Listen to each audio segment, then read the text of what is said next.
I'm Alex Hirsch, and I talk way too much. I'm Rob Renzetti, and I have a beautiful voice. I'm Matt Chapman, and I'm an ungodly monstrosity in the air. Not just an ungodly monstrosity, the ungodly monstrosity who wrote this episode. Yes. Matt, what can you tell us about the development of Dungeons, and More Dungeons? It was super fun to write because it was like an episode that had all this stuff with Ford, which was like this new guy on the show that you got to pay off and see all this fun time with, but then it didn't need a ton of the like heavy lifting. You know, it progressed things along with this rift and all that stuff, but we still got to have like a ton of fun, like a season 1, episode, which so it kind of was perfect that it rode those lines. It made my job easy and fun. Yeah, and we desperately needed an episode that was lighter and sillier and just generally easier on the audience at this point after so much heavy lifting and heavy drama of the last 2 episodes. Yeah, there was definitely a feeling around the office like those last 2 episodes were draining. Like draining to write, draining to watch. They're so heavy, and we've changed the show permanently by adding this new character, and you need to believe that with this new character, it can still be a fun, silly show. Yeah, and this episode does a great job of that. Well, and I mean, Matt, I remember, you were the writer on this episode, and this whole kind of cold open with him in the magnet gloves and the way that would work was really kind of your concept. And I remember seeing this and feeling so like grateful to the writers, like you guys had figured out a way to make this guy like a fun character and to see him from Dipper's point of view, which is really what I think we needed at this point in the season. Yep. Yeah, well, especially for this episode, you want to set it up as being like, he's like the coolest toy that's down in the basement that Dipper really wants to play with, and he is not allowed to play with him. Yeah. And so it was, the more you could lay that, the thicker you could lay that on, the better. There was a way that I kind of thought about this also in the writer's room, which is that, the first 3 quarters of the series are sort of about Dipper's crush on Wendy, and this final quarter is sort of about his crush on the author. Yeah. I remember you talking about that. He's such a fan of this guy, and he's so used to being denied that which he's a fan of, and he's never found anybody who cares about his nerdy stuff. Mabel doesn't care, Stan doesn't care, Seuss cares, but on a different level. Yeah. He's so hungry for the approval of somebody like Ford, and this idea that they would bond over a nerdy board game felt like sort of the way to do this big idea in a sort of grounded way. Yeah, I like that better than Ford presented Dipper with the 5 trials of the genius boy. Right. I passed these when I was your age. Can you do it too? And it's like, nope, he just likes the same dork game that he does. Like, I think that's a better way for them to bond. There was a few different, Matt, maybe you'll remember this a little better than me. I remember that we were having a bit of a hard time figuring out what the first episode would be out of the gate after 2 stands, and there was a lot of exploration of, well, maybe it's an episode about Ford reclimatizing to, he's from the 80s. Right, yeah. He doesn't know about the shack, and he doesn't know about the town, and he's got to learn about what the modern world is like. Do you remember those versions? Yeah, they didn't last a long time. No. But I think they just, what we found was that those were best as like joke. We were like, all that information can be in funny jokes in any story that we tell. Yeah. And so they're still in there. There's like those parts where like Dipper and him bond over both not being around for the 90s and that being like a positive thing for them. Yeah. And I feel like that was where we were like, okay, you can still get all those little nuggets of info that Ford wasn't around. What does he not know about this or that? But then we could tell a fun D&D story. Well, I've never played Dungeons and Dragons. No, nor have I. Not once in my entire life. Well, that's not true. I played it once. In my teen years. My ignorance should be obvious in the fact that I Matt, were you a big player of the D&D? I think I made characters with a friend whose older brother played about 10 times. We loved making characters, and then we'd like open up the book and be like, wait, what do we do now? Well, this is definitely like the jokes that I added in this episode completely come from my ignorance. Where Stan comes in and says like, yeah, only nerds would invent a game where charisma is a fantasy power. Like that's as much as I know about Dungeons and Dragons. F. Clorp is 100% Matt Chapman creation. Hey, if it doesn't roll off the tongue at all, it's a word I made up. I like that the Seuss's acronym for that has the word legitimate in it. Yes, It just feels like you had to include that in there or nobody would take him seriously. That's right. and now they are taken very seriously. I believe that this first act is storyboarded by Emmy Ciceriga, and this Stan acting here. Shield yourself under an elfin buttress. That little people have made gifs out of that, much to my misery. You guys just aren't smart enough to understand it. But here already we're seeing the arrival of Ford is creating this sort of, the two sets of twins are starting to pair off between the Brainiacs and the Maniacs. 17. And this is sad. Aww. The idea that the shack had been completely destroyed in the previous episode, we saw that thing fly into the air and crash to the ground. We know that it's built by Manly Dan. It's not a magical building. Well, it's magical in this show because it gets destroyed how many times? A lot. About 4 or 5 times. We sort of It took always comes back. our cartoon license of, okay, we're not just going to have it be completely back to normal. Yeah, we're going to show that it's under construction. We're going to show that the yeah. town is not very bright about what just happened. Right.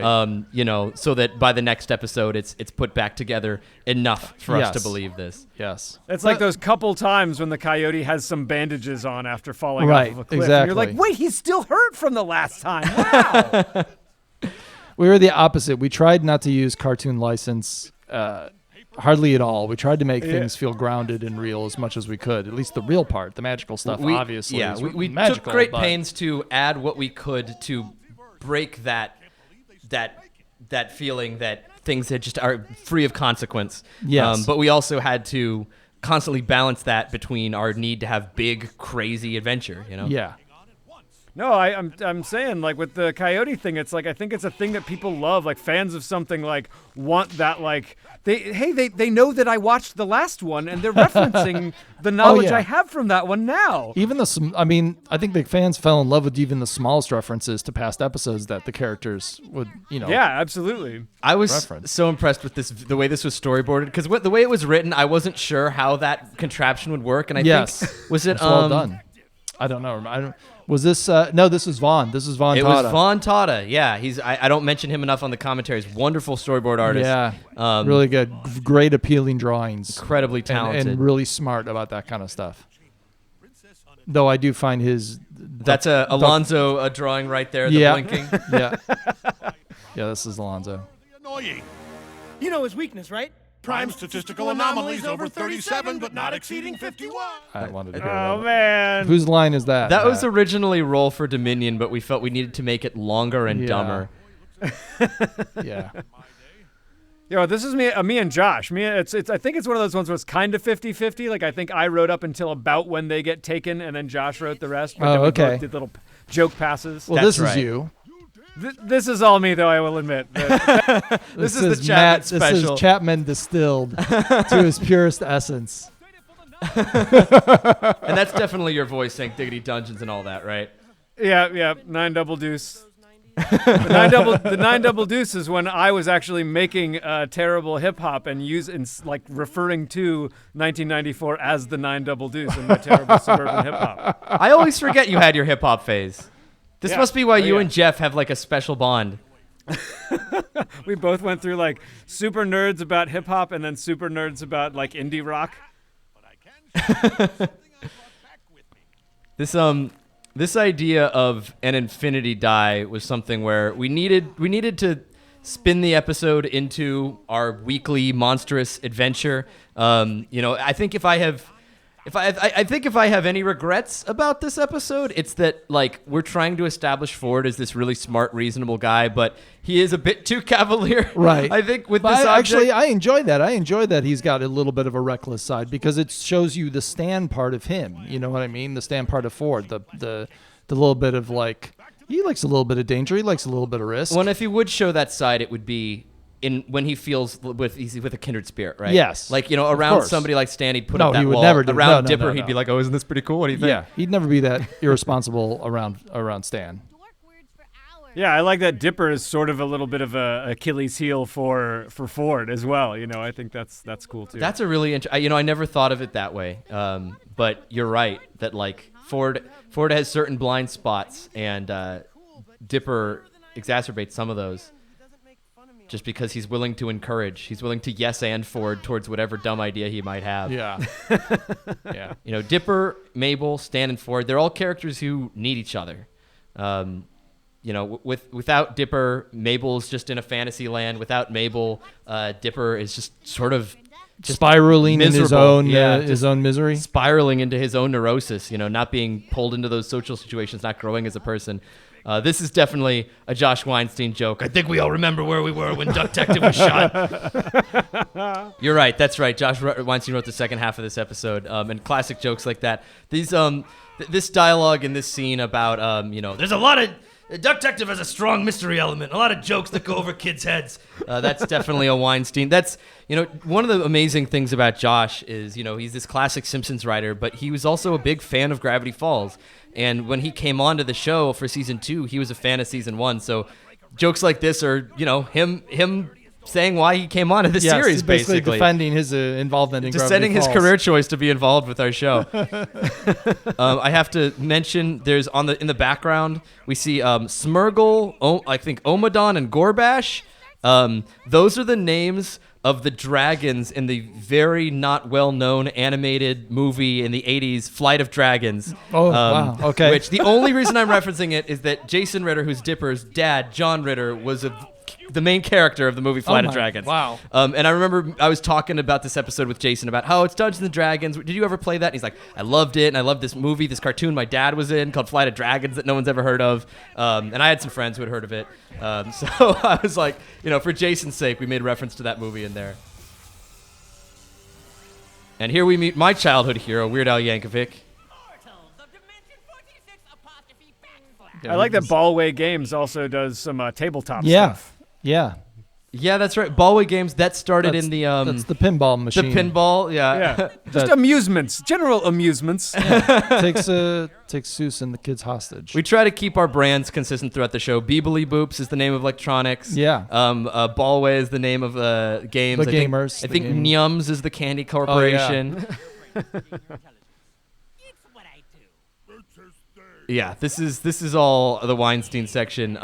These designs, also Robert Ryan Corey designs. I specifically asked him for the goblin to reference the goblins from the Rankin Bass Hobbit, just because those are the creepiest goblins ever animated. That's a very creepy movie, generally. Very specific pull. So we've definitely gone into our weekly ridiculousness. Stan, Mabel, and Grenda is a great trio. It's a trio we've never seen before in the series. And I know we debated, like, do we need to have Candy here? Why is Grenda here without Candy? And we're just like, no, Candy has no role to play here. We're already too full of characters. We'll just leave her at home today. Yeah, I think it's good. I think we just decided Candy was not really a fan of Detective. This is where she just tapped out. She's like, yeah, you guys enjoy that show without me. It's funny to me that Candy thinks she's too good for Duck Yeah. Detective. Like, Candy's like, please, I can do better than this. I tape forks to my fingers, but I draw the line at a duck dressed as a detective. I like Grenda's weapon is the chair. Only she could wield that effectively. She's a very strong little girl. So I remember I think it was a cool idea. I think it might have been Josh's idea that sort of Dipper and Ford bond over their intelligence, and then they, of course, summon a creature who wants to eat their brains. It seems like a sort of fitting punishment for characters who pride themselves in their brains. Hot Elf, where did he come from? Was that you, Matt? That's me. I'm the voice, and I think I put Hot Elf in there. You could try to come up with a super clever name that's a riff off of a Lord of the Rings name, but Hot Elf cuts to the chase. Brevity's a solo wit. Well done. Hey, look, listen. Oh, and I got to do that Navi voice there too, which was maybe one of my favorite moments of voice acting on the show. Hey, listen. This scene where Grenda just knocks him out, and Mabel thinks he's dead, and he might be dead, but Stan's the forest keeps its secrets. I like that Stan and Grenda now have a secret between them. That they're like, yeah, we understand each other. We know neither one of us wants to go to the cops on this. And now a little math problem. When I subtract your brain from your skulls, add salt, and divide your family, what's the remainder? Your butt! What? My butt isn't part of this particular equation?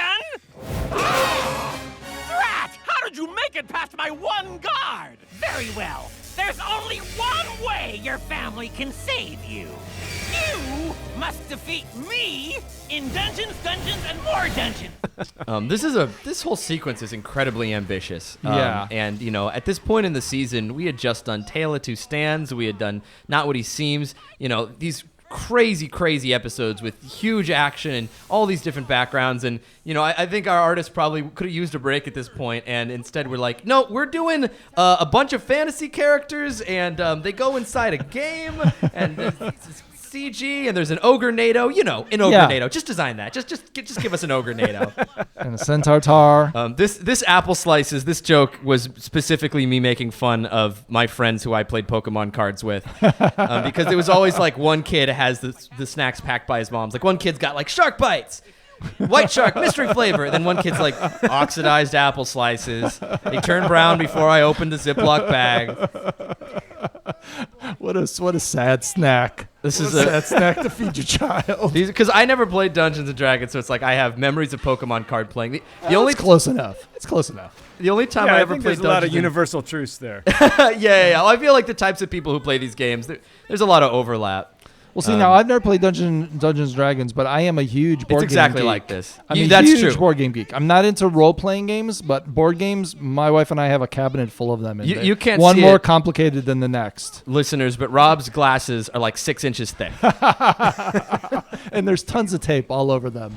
The only time I ever played Dungeons and Dragons in my life was with Pendleton Ward, creator of Adventure Time, and Pat McHale, creator of Over the Garden Wall. We were all working on a show called Flapjack together, and they had Dungeons and Dragons night, and they invited me, and I asked, "What are the rules?" And Pat said, there are no rules. It can be anything. And then they spent an hour arguing over how many dogs of war you were allowed to have. And I was just like, I'm out of here. I'm done. I can't handle this. I'll bet the moment I left, it became incredibly fun. And I'm sure if I played it, I would love it. I'm the last person left who hasn't gotten around to it. Well, very, very much like the incredibly complicated board games I play, I think Dungeons and Dragons, there's a learning curve, and then once you get past that learning curve, you can relax and have fun. But it's that's a gateway. That's a gate for a lot of people that they're not willing to breach. Sure. That speaking of things no one should want to breach. Yes. The centaur tar.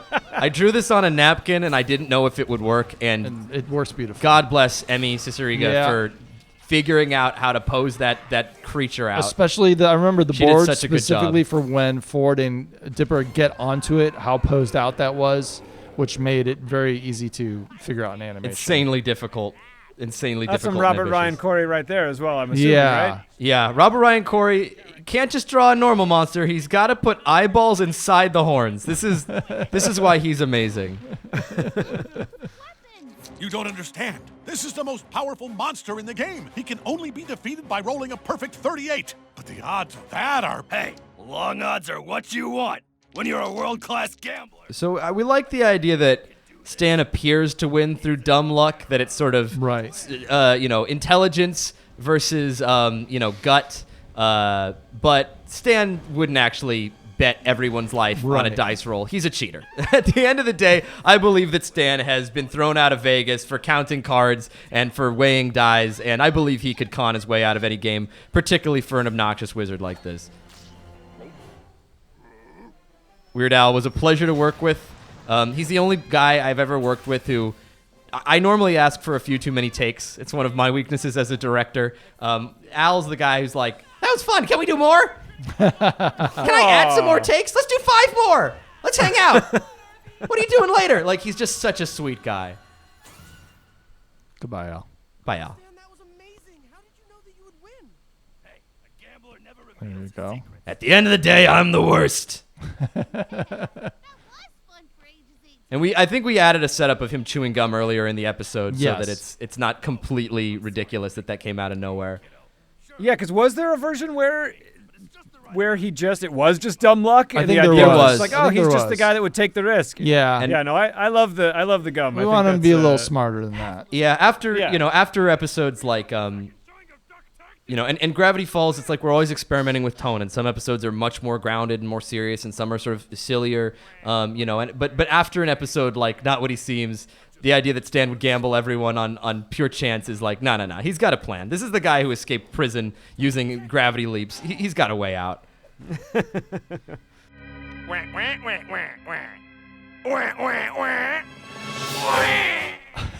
love everything about that. I think that's you and I. Aren't you and I those two ducks? That's true. Yeah, we gotta give the audience a little bit of what they came here for.